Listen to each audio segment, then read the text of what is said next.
Hey there, Tim Holtz just brought out a new color in his distress line called Lumberjack Plaid, and of course this is available in all the different media that he produces.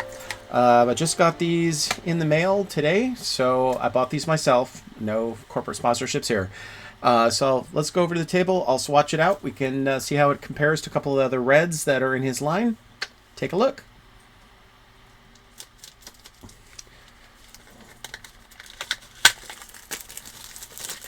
Okay, just opening these up. I've got both the Distress Oxide and the regular Distress Ink. I have got two fresh brushes right here. This one is used before but has been thoroughly cleaned.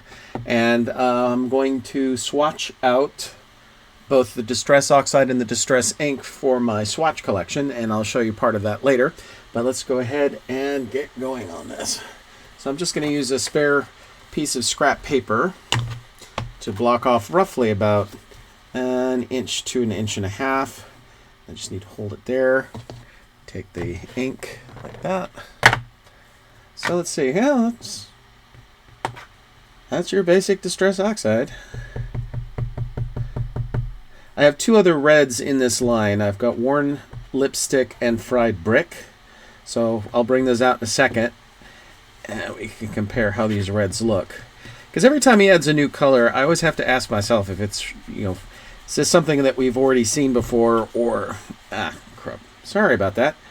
And if we really needed a new color in this particular shade.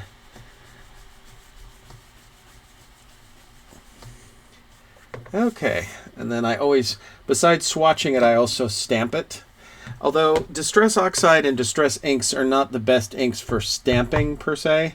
I use them more for ink blending, but just so that you can see what it looks like when stamped. It's always a good thing to have.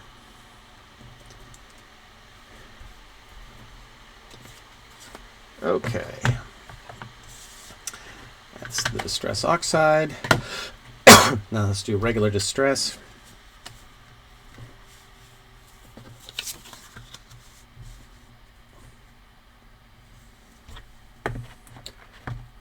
This will not spread out as easily as the Oxide ink.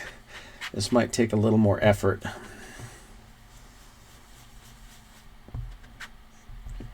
Yeah.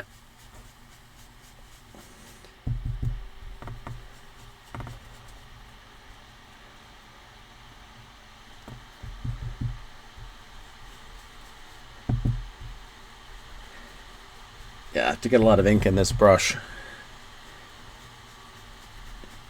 to get that on there. These brushes are from Altenew, by the way. All right. So that swatch is out pretty good. Clean the stamp and I'll stamp it again.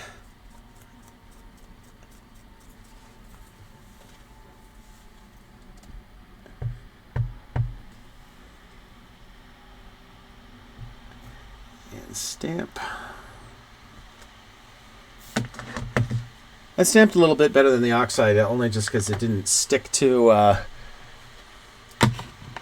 didn't stick all that much in comparison. So let's put that over here. I'll flip this over. Okay, so that is the Distress Ink. That is the Distress Oxide. Those are pretty good reds. Let me show you. This is Worn Lipstick for comparison, and then this is Fried Brick. Now, to me, the Fried Brick looks pretty close to the Lumberjack Plaid, because these are both Distress Oxide inks. This is a Distress Oxide ink, and it looks very close. So to me, it's like, okay, did we really need that? This, for regular Distress, I like that color. That is a lovely bright red. So do you need it? Well, that's totally up to you at this point. It's a really nice red color. If you have Distress Oxide and you already have the Fried Brick, I think you might already have a red that's pretty close. But this Lumberjack Plaid in the regular Distress ink is a really nice red. So there you go.